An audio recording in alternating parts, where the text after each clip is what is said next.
குழலும் யாழும் குரலினில் தொனிக்க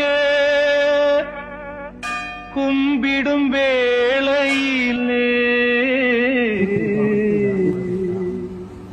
குழலும் யாழும் குரலினில் தொனிக்க கும்பிடும் வேளையிலே மழலை இயேசுவை மடியில் சுமந்து மாதா வருவாளே, ஆரோக்கிய மாதா வருவாளே. அருளே நிறைந்த மரியே என்று அன்புடன் அழைக்கையிலே